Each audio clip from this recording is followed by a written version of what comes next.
Le Millennium Hotel Kamissa abrite depuis ce matin la 49e Assemblée générale de la Fédération malienne de football. Avec des points inscrits à l'ordre du jour, comme le règlement financier de la Fédération malienne de football et l'élection des commissions indépendantes, c'est l'avenir et le renouveau du football malien qui se discutent. Les délégués venus de toutes les ligues peaufineront les textes pour le renouveau du football malien. Un combat de titans déjà engagé grâce au leadership de M. Mamoutou Touré dit Bavier. Selon Boileau, la facette d'une maison n'appartient pas à celui qui la construit, mais à celui qui la regarde.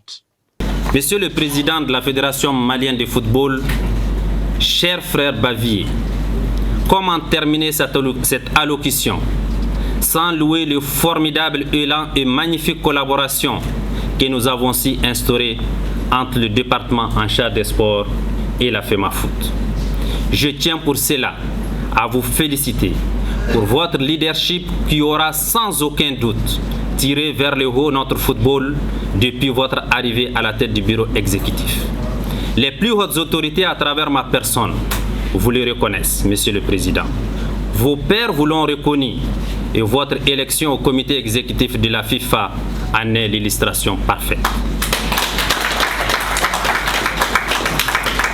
Monsieur le Président du bureau exécutif, pour le bonheur du football, je vous engage, vous et l'ensemble des acteurs, à vous inscrire dans cette dynamique étant convaincus qu'elle est la voie de l'avenir et de la performance dont vous avez toutes les capacités pour l'emprunter.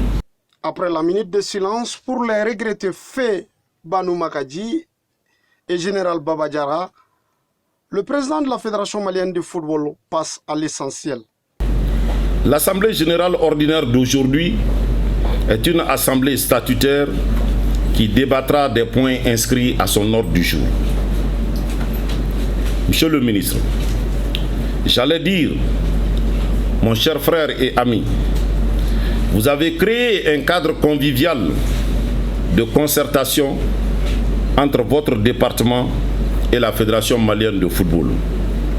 De jour comme de nuit, toujours disponible et engagé, vous avez donné une belle image à notre football. Vous avez beaucoup contribué au rayonnement de notre sport roi.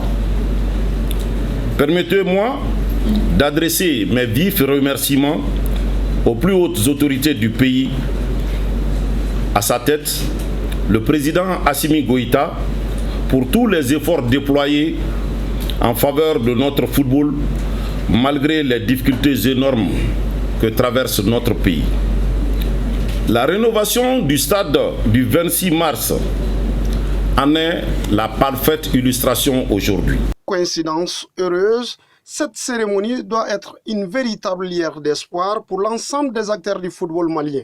Et dans moins d'une semaine, elle jouera les matchs de barrage de la Coupe du Monde FIFA Qatar 2022, le 25 mars 2022 au stade du 26 mars et le 29 mars à Tunis.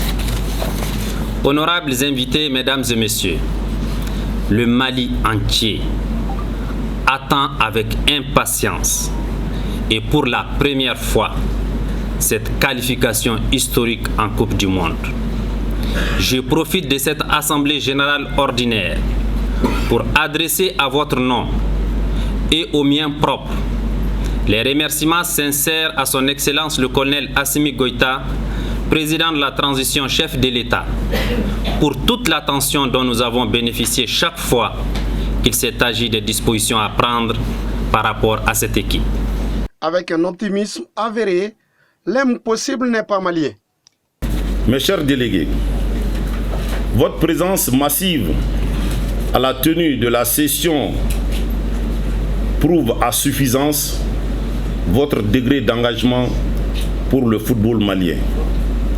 À cet effet, je vous invite à une participation de qualité pour le bonheur de notre football. Nous devrons débattre des textes, analyser ces textes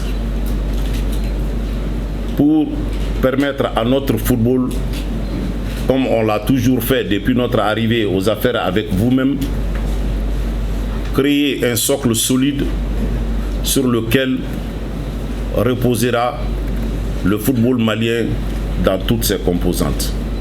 Les travaux prendront fin avec l'adoption des 2 points inscrits à l'ordre du jour.